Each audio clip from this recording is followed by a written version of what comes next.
So where were you born? I was born in Lebanon Township, Minnesota, near Rosemount, Minnesota. So was that in the same house that Grandma was in Apple Valley? No, That's different. when you say grandma, my grandma? Your grandma, my grandma, your mom. So the house that my grandma was in, that's different than the one in Lebanon. So I remember her in Apple Valley. Or that's, I don't know that, is that the same place and it's just called something different from location? Okay, I was born on farm. Okay. And is that the one that had that single room schoolhouse on it? No, Okay. Because that's what I remember from that region. oh, the schoolhouse, that was a granary. When you were there. So I remember it. Is Lebanon significantly different than Apple Valley? Because I remember Grandma living in Apple Valley. Lebanon is a township, and Apple Valley was what?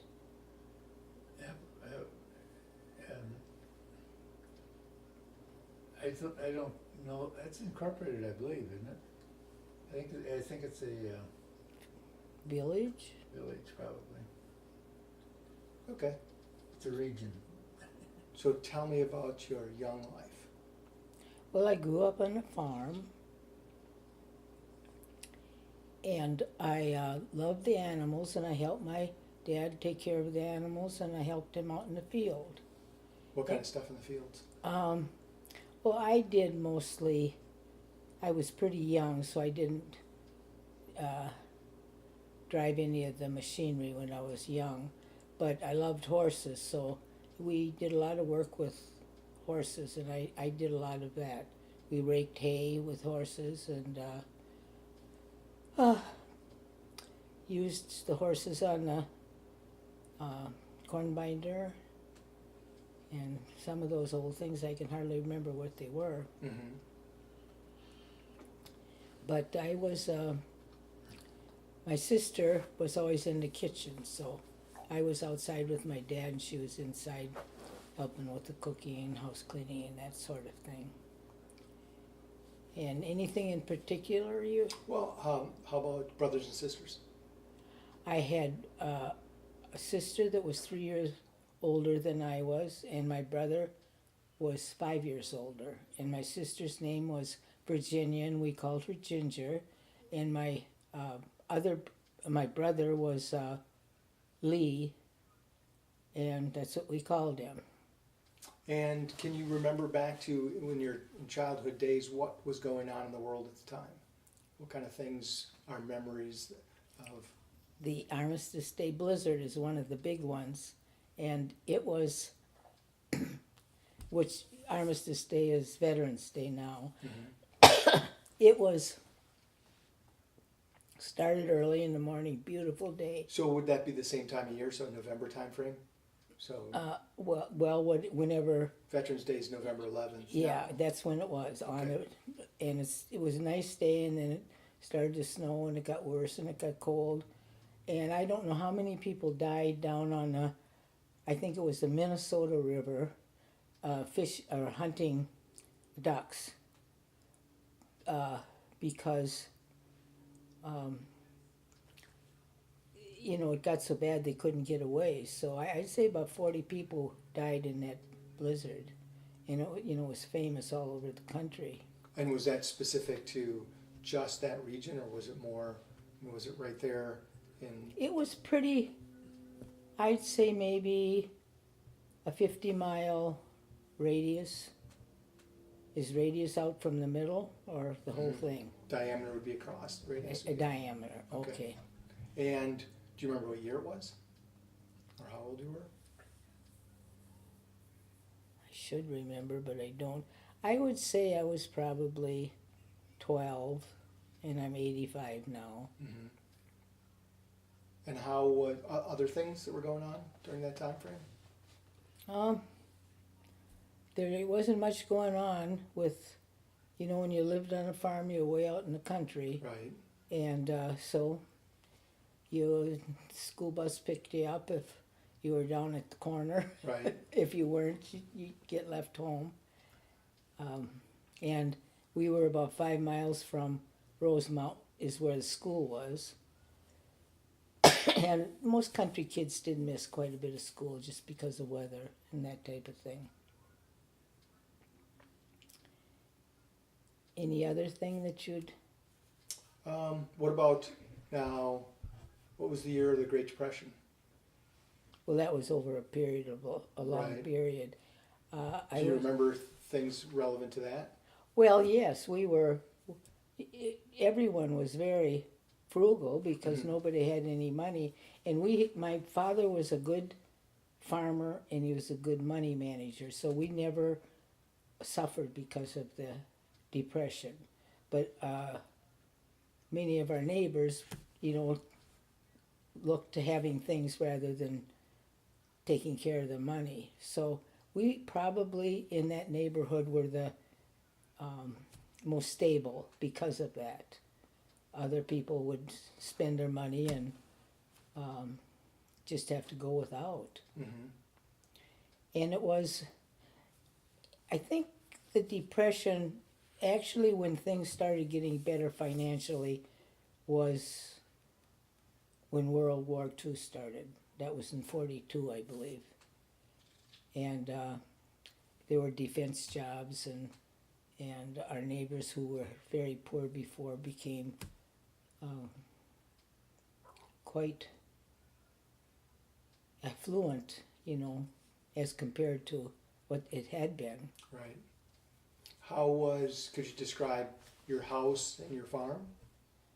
Well, I think the farm was 160 acres, and 40 acres of that was woods, forest, I suppose you could call it. And we had 3 horses, and I think our herd of cows was about 15. And that was our what we lived off of was the shipping milk, So it was dairy. dairy, yeah. Okay. And I never milked cows by hand because I never could. My hands just weren't strong enough to do it. But when we got the milking machines, I was the best one at milking because cows like to get it over with. Mm-hmm. And other people that milked them putzed along or left the milking machine on after the milk was all gone.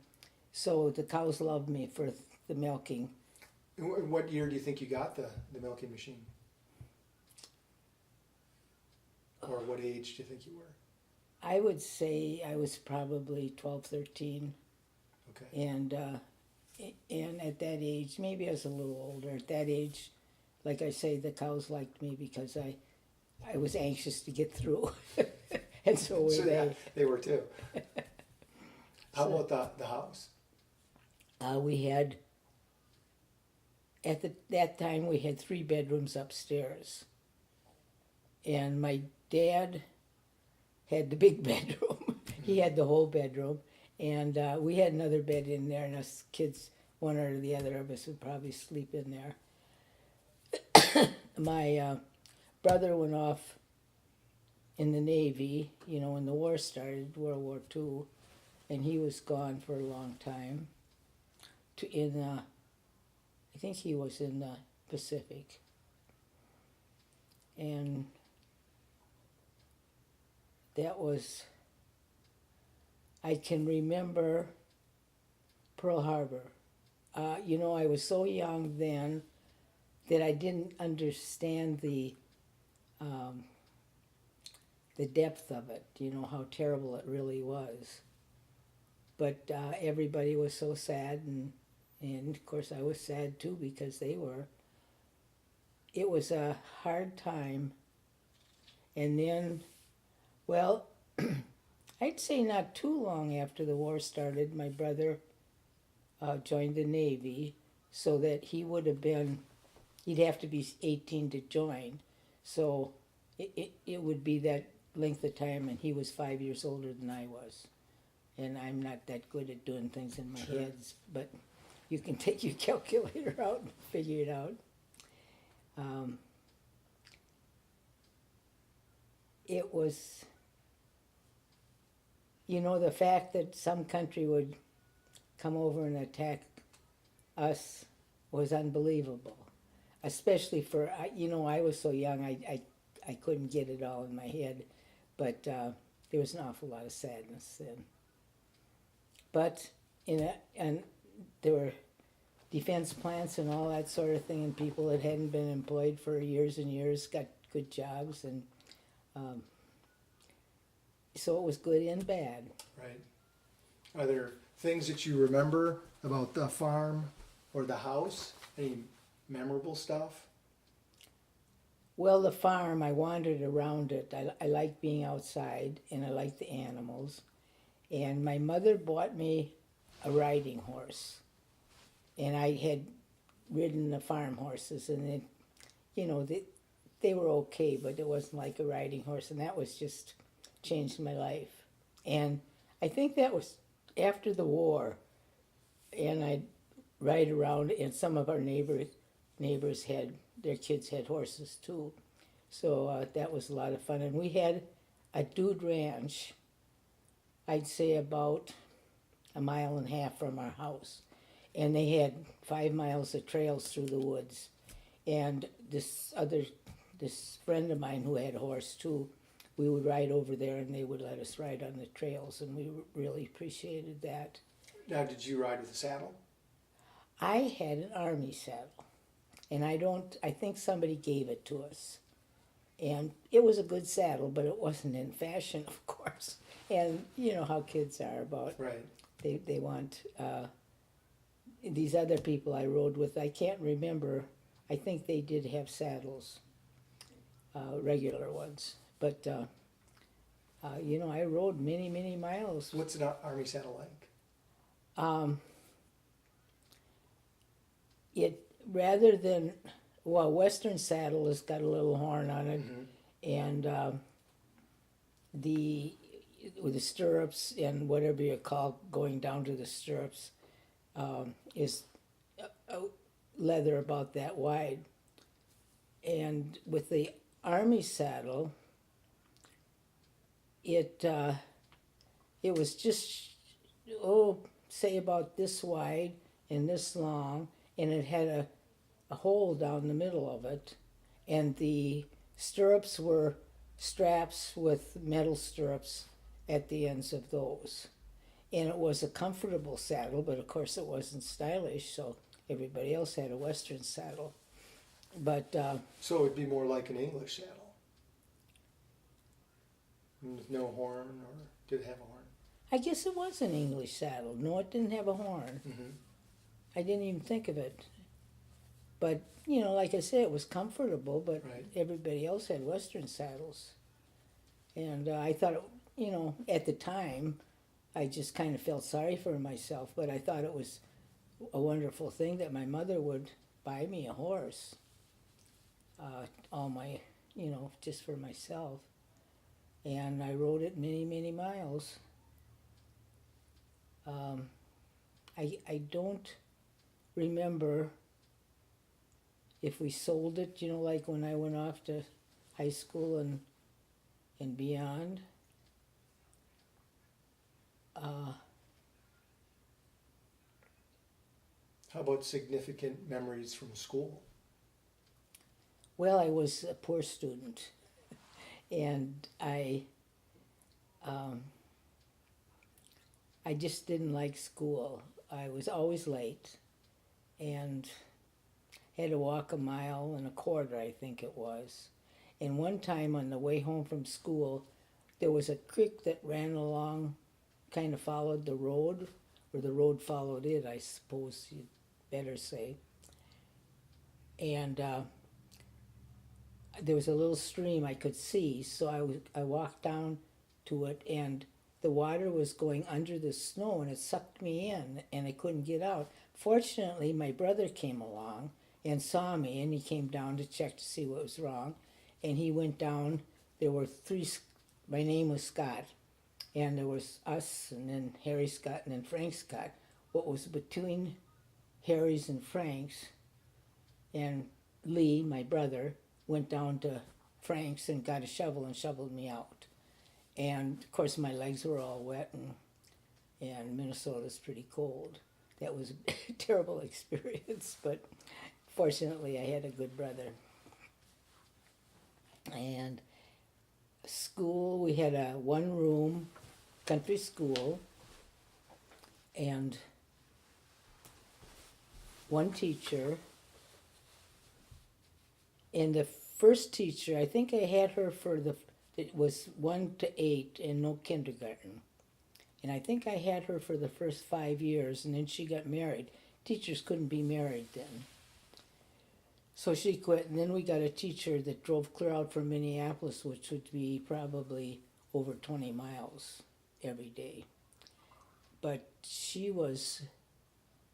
that's when I started learning. She was really a good teacher. She expected a lot of you, and all of the kids obeyed her and worked hard. And I don't think I would be the person today that I am if it weren't for her. Do you remember her name? Mrs. Ostrein, and she was from Minneapolis. And my first teacher was Miss Mulray, and she got married. And Mrs. Ostrein would have been during the war, after the war started. So they weren't so particular about being married or single at that point. And that's, I went to high school in Rosemount, and like I said, I was not a good student, and I kind of would get into a little trouble, and we had a principal, but he didn't have much authority, and Baumgartner was the name of the, what did they call him? Anyway, he was above the principal's level. And he and I didn't get along, and he was always contacting my mother. And so one day I walked in. Oh, he called me into the office, and he says, "I've sent a letter to your mother about your behavior." And they, of course, mother and he had been at it for quite a while, and she didn't support him. She supported me, which wasn't good. But he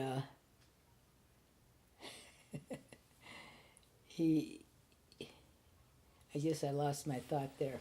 I'll come back to it if I remember it. But school was not a good thing for me. And when I graduated from high school, I took a course in, I think it was for nurse's assistant. And, for that time I got pretty good jobs. And then my sister and I went out to California. At that time, I suppose there were more automobile manufacturing companies in our area, and they would get people to drive a car from Minnesota out to California for somebody. So my sister and I drove a car out to California. We first went to Los Angeles and then up to San Francisco, and I met my husband in San Francisco. Back to high school. Okay, back to high school. Now, a big thing for kids is their ability to drive. Were you able to drive in high school? I'm thinking we had driver's training, but on the farm, you learn to drive the tractor right away, and that made it a lot easier for your learning to drive a car. So would you ever drive to school, or did you always walk or take the bus? The bus came to pick us up, and it was 5 miles, so I didn't walk. Mm-hmm. No, we never drove to school. No, we didn't. Then how long after graduation was it before you and Ginger went out to California?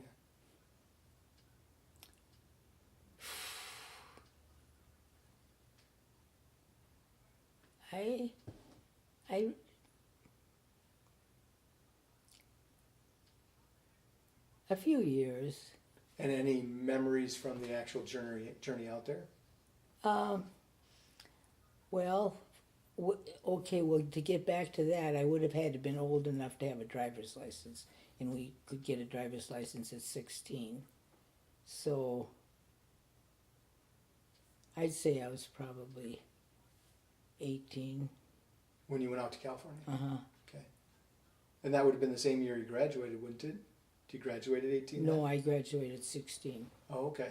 So it was a couple of years after, I would, as I remember. Sure. So, but any memories going out? Anything that you remember is, sounds like it'd be a blast. Well, I think it was pretty much of a adventure for us anyway, because we were pretty young.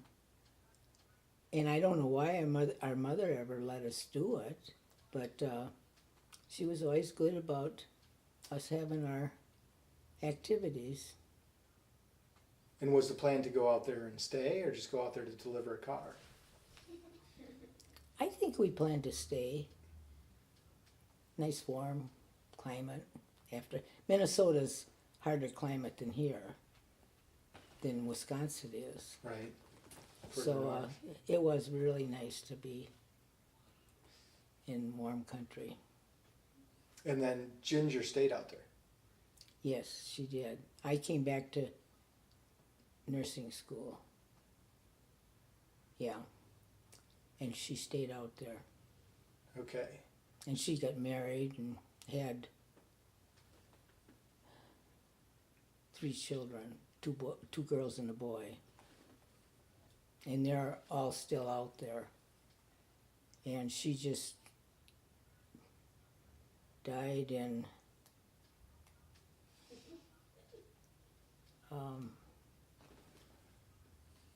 trying to think when her birthday is. She died, I think, 2 weeks after her birthday, whatever it was. She was in her 80s. And she was 3 years older than you, Mm-hmm. and Lee was 5. Lee was 5. Lee's still alive, as far as I know. He's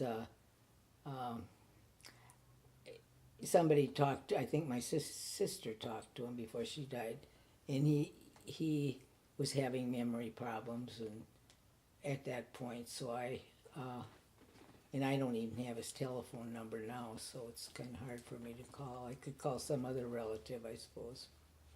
Okay. And then you and Dad met in San Francisco Mm-hmm. when you and Ginger went out there. Yeah, That time. we'd been there quite a while before I met him. And I worked, this school I went to was training for working in a doctor's office. And I worked in a doctor's office out there, and when I came back to Minnesota, it would have been, I worked for doctors there too. So when you came back to Minnesota, was it to come back to go to school? Or was it- okay. Yes, I come back to go to nursing school. And at that point, had you already been accepted into school, or did you go back and then apply? No, I got accepted before I returned to Minnesota. And like I said, I wasn't a good student, so I had kind of poor grades during high school, and they questioned that. And somebody in California, some young kid, about my age, of course, but helped me write a letter explaining why my grades weren't good, and it worked. And I got into nursing school, and I graduated 4th in my class. And that was the biggest lesson of my life, was going from a poor student to going to a good student. And how did you go along that process? Was it just you changing your perspective on it, or? Well, what happened was probably the first semester, or even before that, the first, grades we got, the director of nurses called me into the office, and she said, "You're going to have to improve your grades or you're out." So I improved them, and like I say, I graduated 4th in my class. How big was your class? About 30 kids. And Did Yeah. most graduate? Pardon? Did most graduate? Most of them did, but the few dropped out. I'd say out of the 30, maybe 20 graduated. Yeah, nursing school is hard. It's just a lot of memory work and a lot of technical work. And once I'd say, a real change in my life when I decided I would buckle down and do something. And that, when you graduated from nursing school, was where relative to you and Dad getting married? We got married before I graduated. Okay. We couldn't get married until we were seniors. And we were freshmen, sophomores, and seniors. We didn't have a junior year. There was a 3-year program. And we got married in my senior year. So tell me where you were born.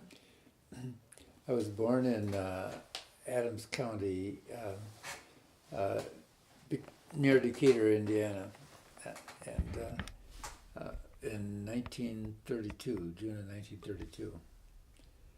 And Tell me about your family. I come from, we lived on a farm. We had a large family. I had 6 sisters and 5 brothers, and I'm the second from the youngest.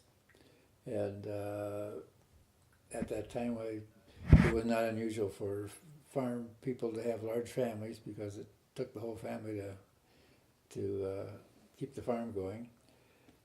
Anyway, I'm out of the 12 kids. There are 3 of us left. I'm got an older sister that's 90, and a younger sister that's a couple years younger than I am. So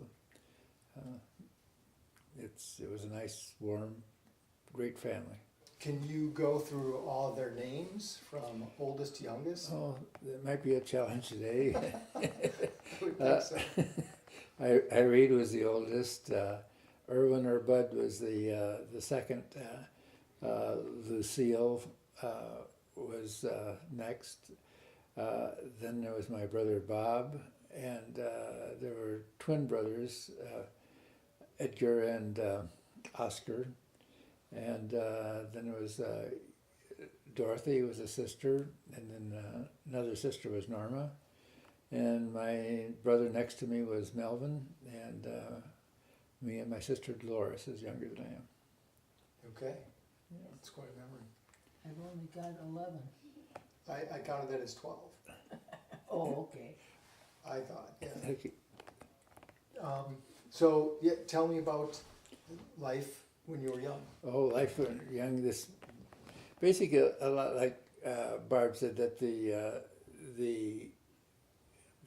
memories that are really implanted were probably about when the Second World War started, because that was a very traumatic experience for everyone, even though it didn't affect us directly, except for the rationing that took place.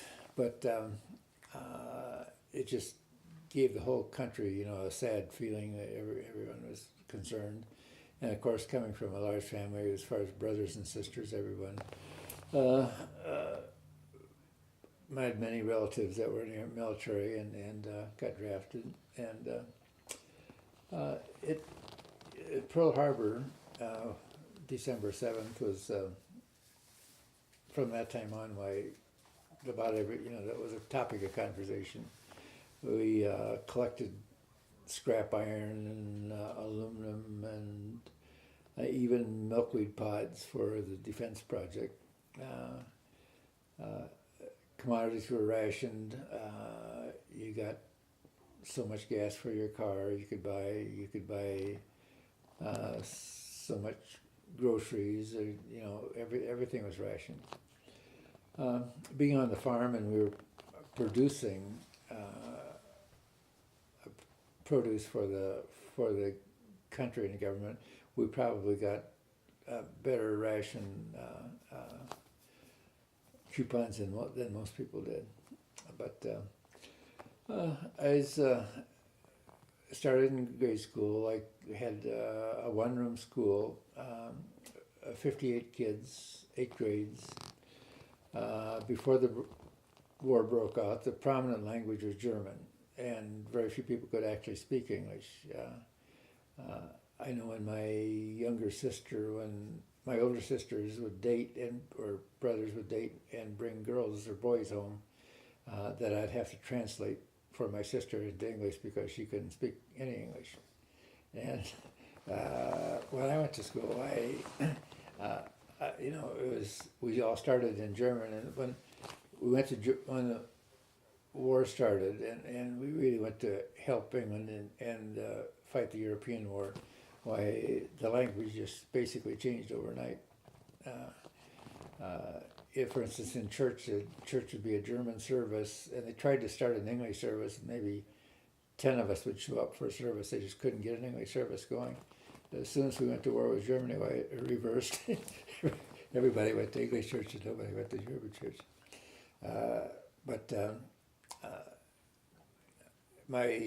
Since most of the young people were, the young men especially, were in the military, the people that were not military age like myself, we started doing custom work for other farmers that lost their families to the military.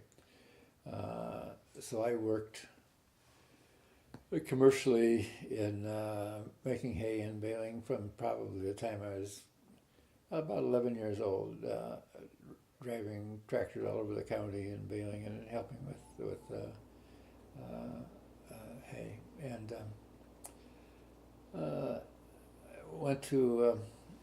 got through my 8 grades there, and then I went to high school. And we didn't have a high school in our county, so we had an option on what high school we went to. And I decided to go to, or my folks decided I'd go to a city school, which I had to catch a ride. No bus service available. And as soon as I was old enough to get a legal driver's license, why the county paid me to haul the other kids to school. So I drove to school and took a carload of kids with me. So that kept me in gas money and tires on the car. And after I graduated from high school, seeing I was coming up to draft eligibility age, why it was virtually impossible to get a decent job because I would be probably drafted in 6 months to start a job, and before I really got trained for the job, they thought they'd lose me. So I worked in like tomato canning factories and things where didn't require much skill, and finally, not being able to get a job because I was draft age, my brother talked me into enlisting, and at least there I would probably have a choice of what I did in the military. And that was really my first ventures away from home, or military. And So what year was that when you joined the military? In 1952. I graduated in high school, and graduated from high school in 1950. And then about the beginning of 1952, so not much over a year and a half, I just tried to get work and a decent job, and there was I just had no future. I knew the military was coming, and so did everybody else, so it was just, it was easier just to join and get it over with. So everybody got drafted in the military? Everybody, just virtually everybody, yes. Yeah, there was. And why was that in 52? Because the Second World War had ended, but we were going to war with Korea at that time. Okay, when did that start? I'm not sure exactly when it started, but approximately that time, because I was in during the Korean conflict. I guess it wasn't a war, it was a conflict. Right. And most of my friends really ended up going into a lot of them got sent to Germany, because even though we finished the Second World War, we occupied Germany and Europe for many, many years, and still do, I guess. So, Was the draft continuous from World War II up to Korea? yes, and through Korea. Uh, uh, what I did when I joined, I tried to get into the Air Force, and they were filled up from people in volunteering. The Navy was filled up, and so the only place was left was the Army. So I joined the Army, and since I joined, I could pick an occupation. So they sent me to machinist school. So I spent went to several months, I can't remember, 6 months of machinist school, and got during that time I volunteered my spare time to work in the office. I had a typing speed of about 40 words a minute. And so I type up rosters and all that. Well, when the orders come through for the class to get reassigned after graduation, everybody, half the class went to Europe, and the other half of the class went to Korea. But there was one slot to be filled in San Francisco. And since I was running a typewriter with it, that's how I ended up at San Francisco. I ended up in this topographic unit, which was really involved in mapping Alaska. That's before Alaska was a state. And they didn't have any work for a machinist, so they sent me to aviation maintenance school. So I went to learn to be a light aircraft mechanic, and then a helicopter mechanic, and then spent my winters in San Francisco and summers in Alaska, mapping Alaska. And that was a very interesting time because we were radar was just coming online good then, and we of course had the Cold War going with Russia, and we were involved in mapping Alaska, which hadn't become a state yet. So, and also installing radar stations, and it was always a daily event. The Russian fighters or bombers would always fly over Alaska, and we would scramble. We were at a base that was really built during the Second World War by the Russians. We gave the Russians airplanes during the Second World War to fight in Europe.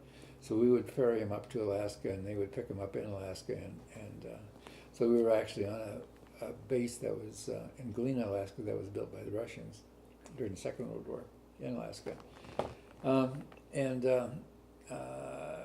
With just the beginning of jet aviation, and we had some of the very first jet fighters over, and when the Russian airplanes would come over, the jet fighters would scramble and go up, and as soon as they were airborne, the Russians would turn around and go back across the border. The Russians knew where all our radar sites were, but they had better technology than we did at that time, and they would run their radar stations at a very low level, and our detective airplanes that detected radar stations couldn't detect them. So unless they came up to full power. So when the deciding people decided to fly all the airplanes they had in Alaska, mostly B-29s and B-51s and various old military airplanes. They took them all. They all went airborne at the same time and headed towards Russia. And as we approached the Russian border, all the radar stations lit up full screen so we could map them all. We knew we could detect where they all were and got them mapped, and then we turned around and came back up. So the Cold War was fun. It was eerie in a lot of ways. We were living in a Quonset built by the Russians, and of course this is when communications were, virtually non-existent up there, and we would have a radio. What do you call it? Not the broadband, but the I can't think of the name of the radio at that time, but we could pick up stations around the country, and we would pick up a Russian station, and they had a gal on called Moscow Molly, and she could tell you how much gas you put in your airplane that day, where you were, and what you did, and she would tell the boys that their wife, call them by name, was out dating some other guy, and really worked on your head, you know, morale stuff. And anyway, that was interesting during the Cold War up there. While I was in San Francisco, one of my friends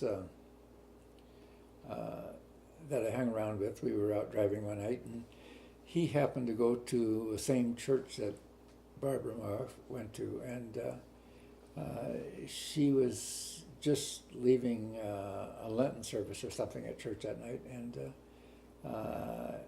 he recognized her, and they stopped and talked, and she went to a movie with us, and that's how I met my wife.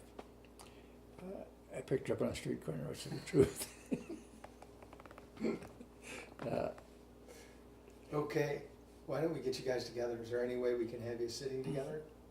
I don't know. What about if we went to the couch? Yeah, we could go to the That couch. works. How about late? What's that? How about late? Yeah.